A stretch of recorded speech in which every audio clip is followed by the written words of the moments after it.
अगले शब्द प्रक्षालित से कहा मुनि रूपा से सरस्वती हटोदान अज्ञान तिमांजे श्री आनंद सलाक्य चक्षुर्मीतम तस्मै श्री गुरुवे नमः परम गुरुवे नमः परम पराचार्य श्री गुरुवे नमः सकलगलध्वंसकं श्रेष्ठां परिवर्तकं धर्म संबंधकं भक्तजीवनं प्रतिबोधकारकं शास्त्रं श्री रत्नकर्ण श्रावकाचार्याणां देव अस्तमूलग्रंथकर्ता श्री सर्वज्ञदेवा तौत्रग्रंथकर्ता श्री गणधरदेवा प्रतिगणधरदेवा तेषां वचनानुसार मासाध्यं श्री आचार्य भगवान् समन्तवत् स्वामी विरचितं मंगलम भगवान वीरो मंगलम गौतमो बलि मंगलम कुंद कुंदाख्यो जैन धर्मो सुमंगलम सर्वमंगल मांगल्यम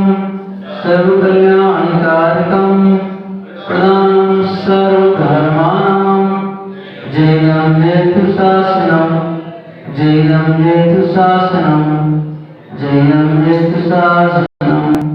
अहिंसा परमो धर्म की स्वामी शंकर भगवान की अनंताशुद्ध परमेश्वरी भगवान की देवादिदेव पार्श्वनाथ भगवान की देवादिदेव महावीर भगवान की आचार्य ग्रंथकर्ता आचार्य भगवान समंतबद्ध स्वामी महाराज की वात्सल रत्नाकर आचार्य गुरुवर श्री अभिनंदन सागर जी महाराज की तेरी कमना पड़ो विराजों की बोलो परम पूज्य अध्यात्म की आचार्य श्री ईश्वर आदित्य सागर जी महाराज की जय आचार्य संघ की जय।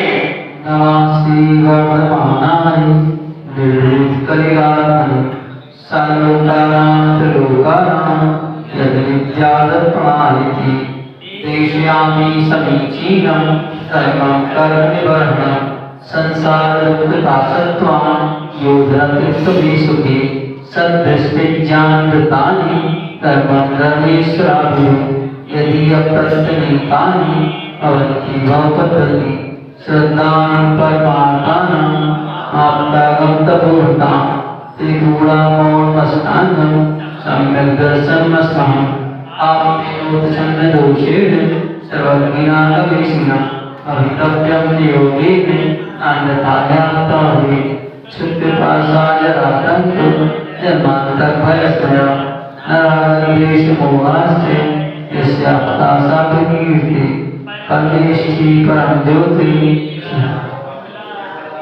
सर्वज्ञो नातिमध्यान्ता सर्वशास्त्रोपलागति अनात्मार्थं विनारागे शास्त्राशास्त्री सतोहितं गणशिल्पकरस्पर्शां मुर्जा किमपेक्षिते आप्तोपक्रमनल्लङ्घ्य मादृष्टिष्टविरोधकं तत्त्वोपदेशसत्सारं शास्त्रं कापस्थघटनं विषयासावसातीतो आरम्भोपरिग्रहः ज्ञानान्तपोरक्तं तपस्वी शास्त्रस्ते इदमेव दर्शमेव तत्त्वं नान्यचान्यथा इत्थकामाय साम्भोवन् सन्मार्गे संस्यागति कर्मपर्वसे शान्ति दुःखैरन्तरितोदये पापबीजे सुखविनाशः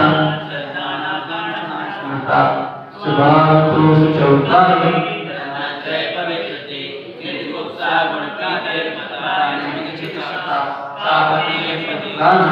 कापदस्ते सम्मति असंप्रतिरणकीर्ति अमूलादस्ते मुचिते सुनिधान प्रतिसद्भाव नाथापेत कैकवा प्रतिपत्तिर्यथायुक्तं वात्सल्यम् अभिलप्यते अज्ञानतिविव्याप्ति अपाकृतिथाय जिन शासन महान प्रकाशा स्यात् प्रभावना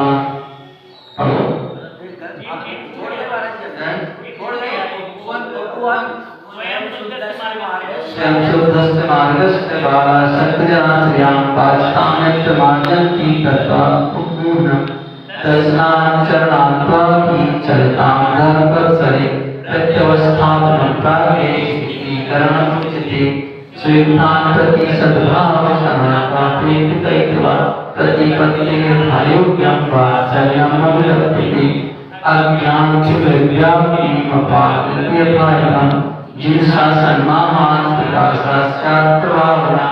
तावदन्यं चौलांगे ततुर्नन्तवती स्मृता उद्यानस्थितियेऽपि कविरेतीवता ततो जिनेन्द्र भक्तोऽन्यो पारिसेनस्तथा परा विष्णुशिवज्जनामाश्रयस्यो रक्षतां गतौ नागहीनं मलं क्षेत्रं दर्शनं जनसन्तति नहि मन्त्रोक्षमीर्नो न्यायन्ति विषवेदनाम् आपदासागरस्नानमुच्चासितास्वरान् गिरिपातो गिरिपातं देवकुमुखं विगतन्ते परोपलिप्स्य आसावान् तागद्धेशकरिमसा कार्यरूपासि देवतामोरुच्यते सग्रन्थारम्भहिंसानां संसारावर्तवर्तिनां पाषण्डीनां पुरस्कारो एवं पाषण्डीमोहनं ज्ञानं तुल्यं कुलं जाति फलवृद्धिं तपो अष्टावासितमानत्वं विस्मयमाहोय तस्मयाः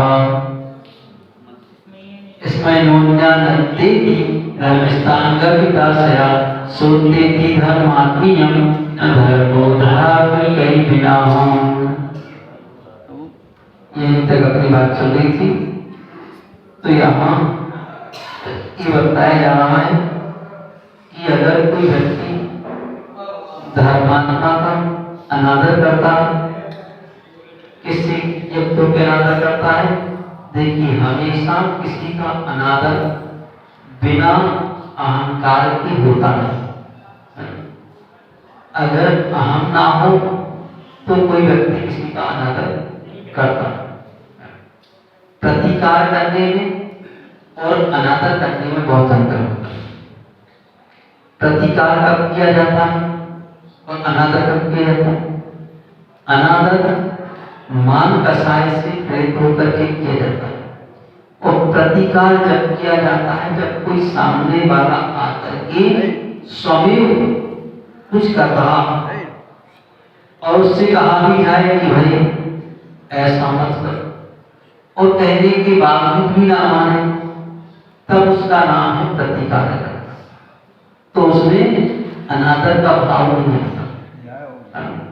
और अनादर वो है कि जहां हमारे मान कसाई की पुष्टि नहीं, अहम की पुष्टि नहीं, चाहे हम अच्छे हो चाहे खराब है ना, लेकिन हमारे अहम की पुष्टि नहीं हुई तो हम कहते हैं हम सामने वाले के विपक्ष में खड़े होते हैं, अनादर करते हैं।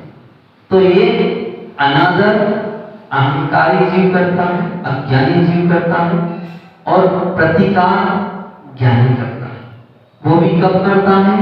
प्रतिकार करने का मतलब जब कोई सामने से कुछ कहे तब प्रतिकार करता है, ना कि स्वयं चल करके कुछ करता है।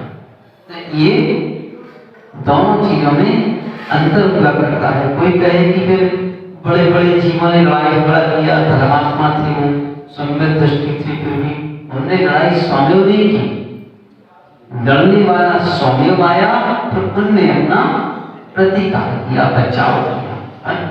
तो इसको ये धर्मात्मा का और उस बचाव में भी पहले कई बार सचेत किया जाता है कि भाई आप ऐसा ना करें तो ज्यादा अच्छा।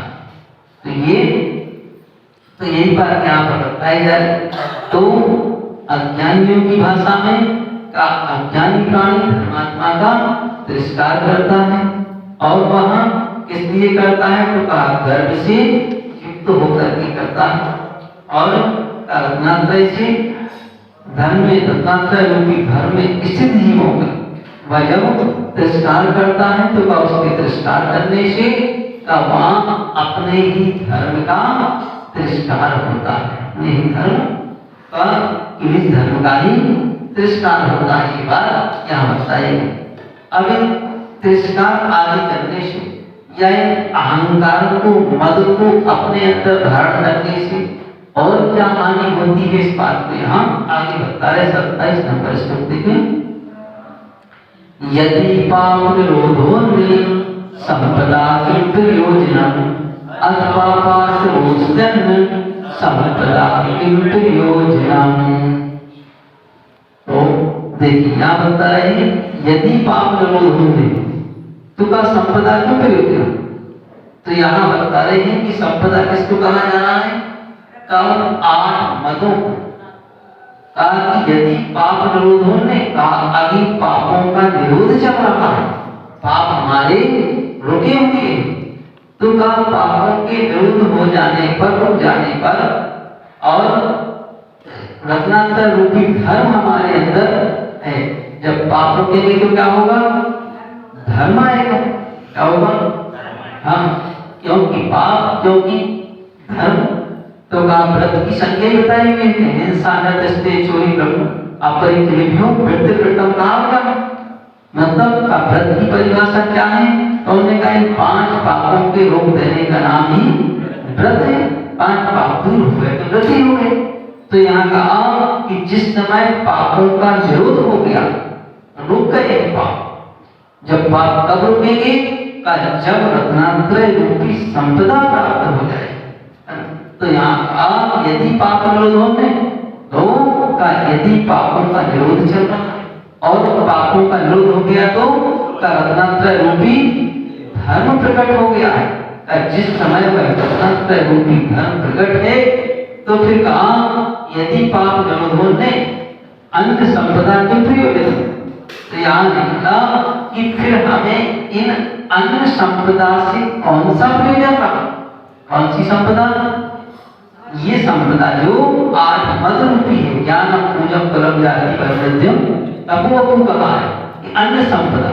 अगर हमारे पास में पाप का निरोध हो चुका है, रत्नाकर रूपी धन प्रकट हो चुका है और रत्नाकर रूपी धन प्रकट हो गया है, तो इस अन्य संपदा से मतलब ये हमें मद आदि जिसको कहा है संपदा, ज्ञान पूजम कलम जाति वैद्यम तपो का ये 8 प्रकार की जो मद रूपी संपत्ति है, का इससे हमारा क्या प्रयोजन रहा? इससे हमारा कोई प्रयोजन नहीं रहा। ये तो स्वामी भी का हमने छोड़ दिया, इससे हमारा कोई प्रयोजन नहीं रहा। और फिर कहा अत पापा सर्वोच्चन, है ना? और यदि पापों का आश्रय चल रहा है, क्या चल रहा है? पापों का आश्रय चल रहा है, मतलब हमारे अंदर रत्नाश्रय नहीं। अगर पापों का आश्रय चल रहा तो रत्नात्रय नहीं है। तो कहा जब हमारे पास में रत्नात्रय रूपी संपत्ति नहीं है, पापों का आश्रय चल रहा है, तो भी कहा फिर कहा कि पापों का आश्रय चल रहा है, मिथ्या का वृत्ति आदि से सहित है, तो फिर कहा अन्य संपदा क्यों प्रयोजन? तो भी कहा कि अगर जिस समय मिथ्या छाया हुआ है, अवृत्ति है, प्रमाद है ना, तो कहा ये सब जहाँ पर लगा हुआ है, आश्रव के सारे कारण जहाँ विद्यमान है, क्या है आश्रव के कारण? मिथ्या, अवृत्ति, कषाय, है ना, और योग का ये आश्रव के कारण भी, बंध के कारण। तो क्या ये संसार की वृद्धि के कारण नहीं है? तो यहाँ तत्व सूत्र में आश्रव बंध की क्रियाओं को दिखाया जाता है। वहां पर 7वें 8वें अध्याय में वही सब बातें बताई जाती है कि आश्रव के कारण कौन कौन से, फिर बंध के कारण कौन कौन से। तो जिनका आश्रय होगा उनका बंध होगा। तो वहां अगर इस तरह का हमारा आश्रय चल रहा है, किसका चल रहा है? मिथ्या का, अवृत्ति का, प्रमाद का, कषाय का और योग का, है ना, ये बंध के कारण कहे हुए।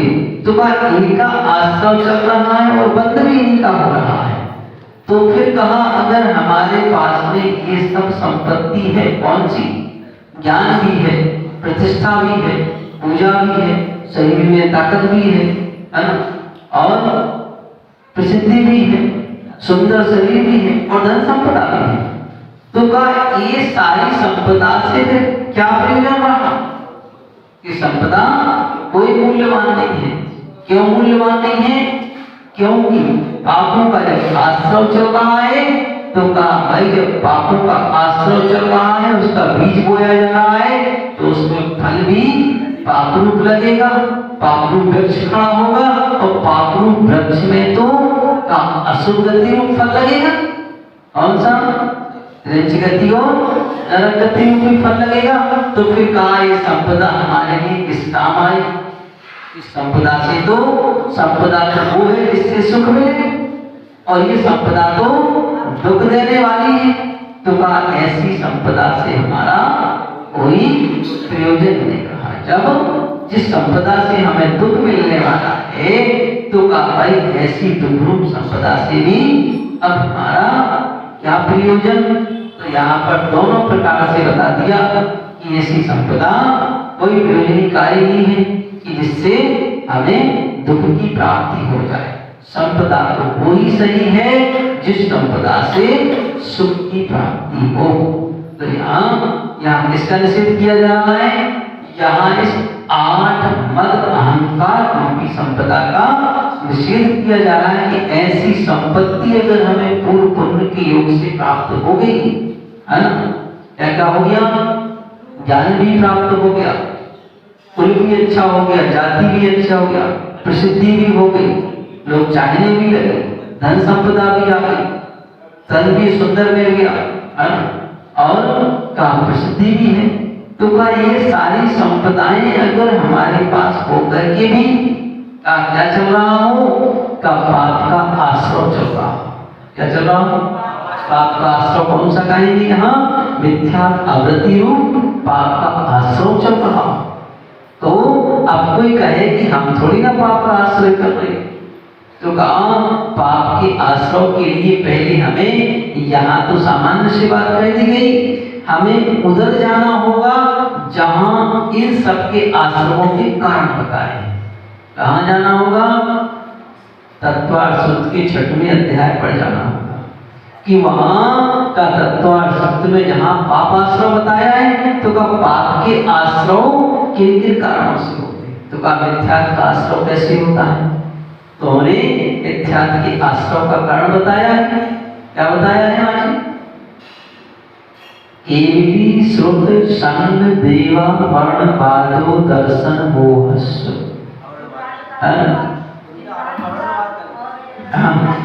तो कहा कि ये आश्रय के कारण कि अगर हमारे अंदर की शक्ति, क्या सबसे पहले क्या कहा? केवली यानी जिनेंद्र भगवान, कि जिनेंद्र भगवान का अगर हम आवरणवाद कर रहे हैं, जिनेंद्र भगवान के स्वरूप को स्वीकार न कर रहे हो कि ऐसा नहीं, जिनेंद्र भगवान का स्वरूप ऐसा है, तो का उसमें आवरणवाद हो रहा, तो का दर्शन मोहिनी का बंध होगा।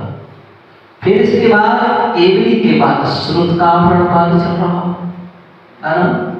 श्रुत मतलब जिनवाणी, जिनवाणी, तो कहा हम जिनवाणी का आवरणवाद कर रहे हैं, और जिनवाणी का आवरणवाद आज बहुत ज्यादा चल रहा है। क्यों? क्योंकि अपने अपने हिसाब से बात निकाली जाती है कि ये, जबकि जिनागम में 4 अनुयोग हैं, चारों अनुयोगों में अलग अलग तरह से बात कही गई है। उत्कृष्ट कथन भी है, मध्यम भी है और निचला कथन भी है। सब प्रकार से कथन आते हैं, और तत्व को समझने के भी सब प्रकार से कथन, तत्व को प्राप्ति के अनेक उपाय हैं। लेकिन कहा इन सब चीजों में सामंजस्य नहीं बैठा पाता। कहीं हमारे मन की बात होती है तो कहते हैं बिल्कुल ठीक है, और मन की ना हो तो कहते हैं गलत है ना। ऐसा एक ही नहीं लोग नहीं कर रहे, सब लोग कर रहे हैं, एक की बात नहीं, सबका यही हाल है। टोटल गिने चुने जीव हैं बिरले जो सब प्रकार से उसको मानते हैं कि ऐसा नहीं ऐसा भी है ना, ऐसा नहीं ऐसा भी है। तो ऐसी हालत ये बड़ी चल रही है, और उसमें भी अकड़ होती है। क्या अकड़? तो अकड़ भी अपनी पूरी पूरी जानते, अकड़ क्या कहना, जानते भी नहीं, दूसरा कोई बताया तो मानते भी नहीं, और तानने में पीछे नहीं, अपनी पूरी पूरी तानते है ना। तो का इस तरह से ये अकड़ भी सकती है। तो अब यहाँ कहा कि अगर वहां पर श्रुत का आवरणवाद, और श्रुत में ये भी लिखा है, क्या लिखा?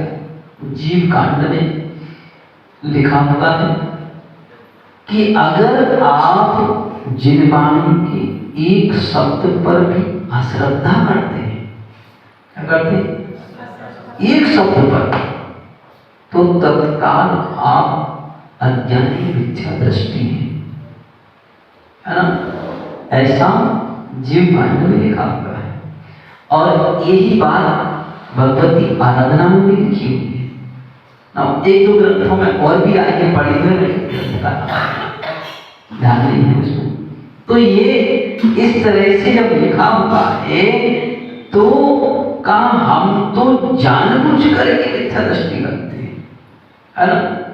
जान भी लेते हैं क्या ऐसा लिखा है, अब बता भी दिया तो भी अभी पूछा क्या लिखा होगा, हम मानते तो क्या है ना?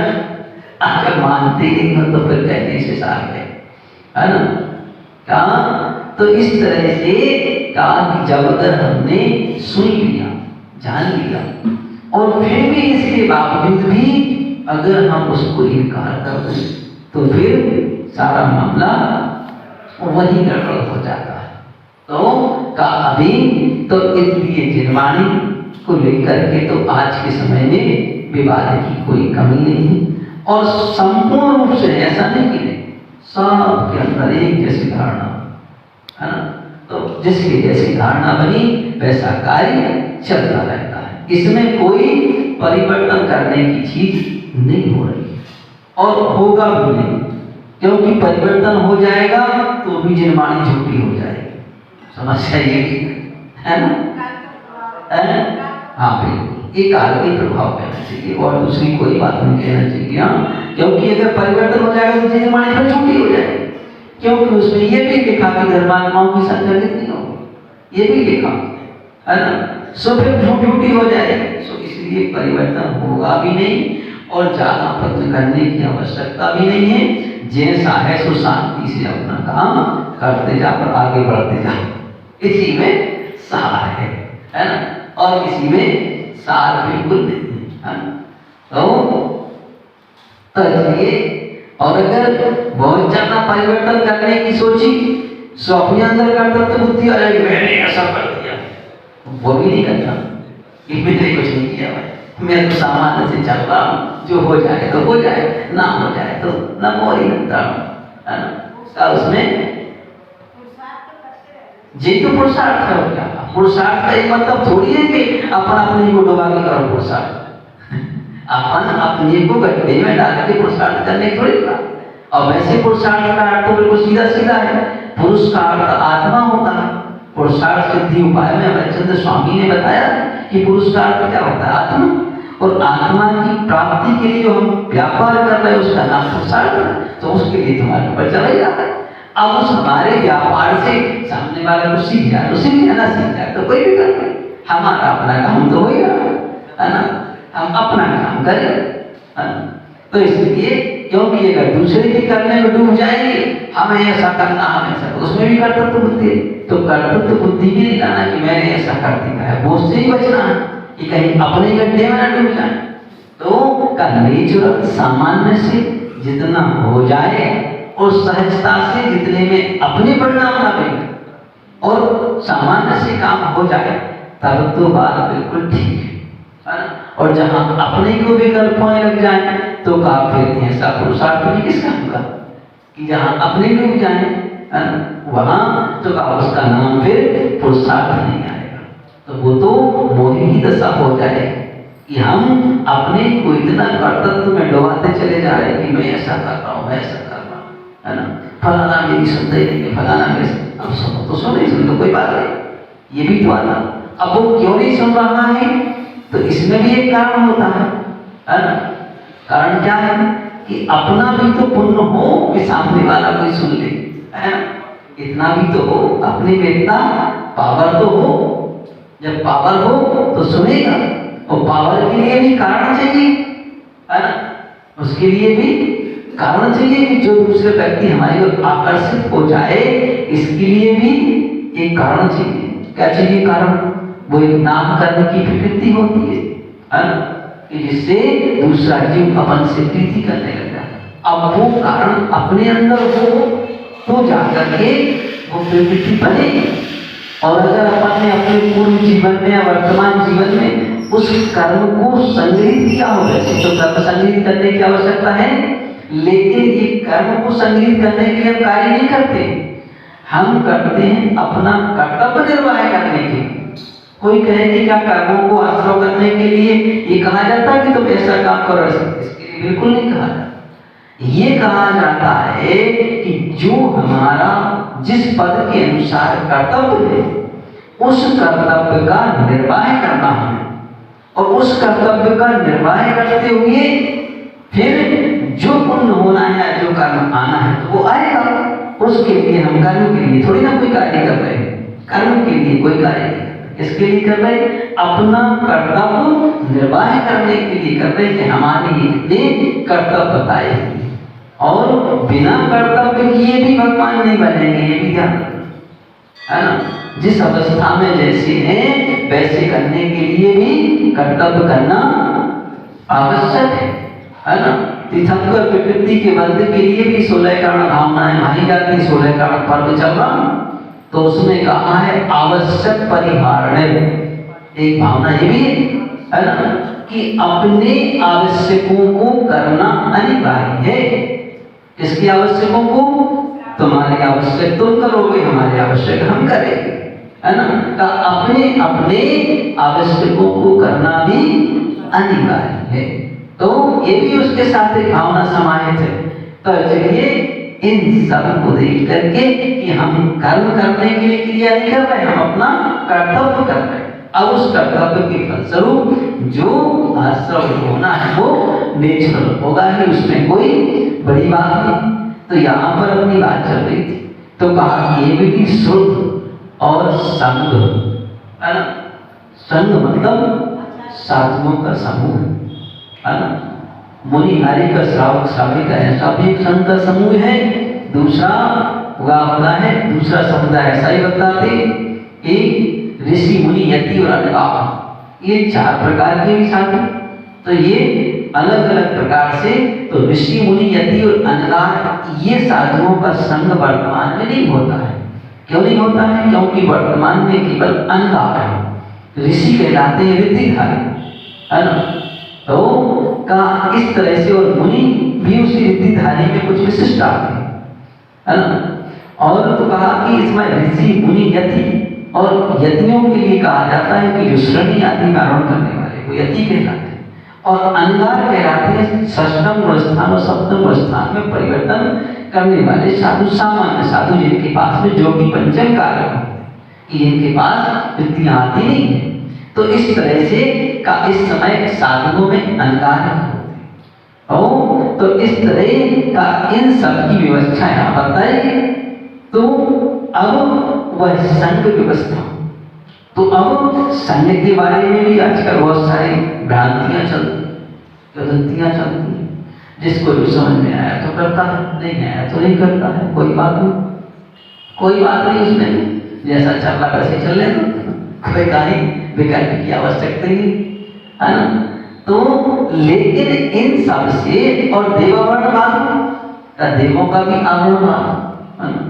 तो का इन सब में एक जिनेंद्र भगवान को छोड़ दो और एक देवों को छोड़, ये 2 आवरणवाद से तो अभी जैन समाज दूर है, मतलब इन पे आवरण नहीं करते। इन पे एक भगवान के ऊपर और एक देवों के ऊपर, देव का जैसा स्वरूप है, जैसा ग्रंथ में पढ़ लेते वैसा कहे, ठीक है, उनकी अपनी अवस्था है, कोई विकल्प नहीं। लेकिन ये बीच की अवस्थाएं जो है, केवली के बाद श्रुत संघ, है ना, और केवली श्रुत संघ, है ना।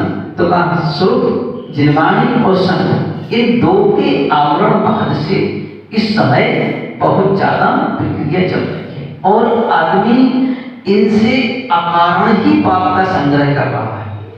इनसे, इन 2 से, एक जिनवाणी से और एक साधु समूह से।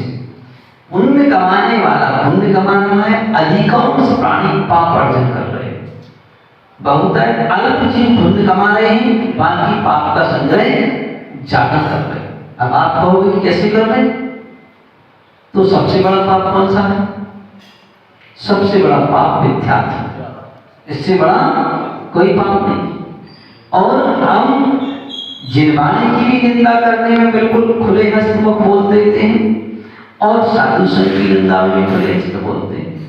तो जब हम निंदा करने के लिए अग्रसर हैं, जिनवाणी की बात मानने को अग्रसर नहीं है, तो फिर स्वाभाविक बात है कि हम पाप का अर्जन तो कर ही रहे, है ना? तो कहा पाप कार्य तो नेचुरल करना है, स्वाभाविक कर रहे, और कहा उसमें किसी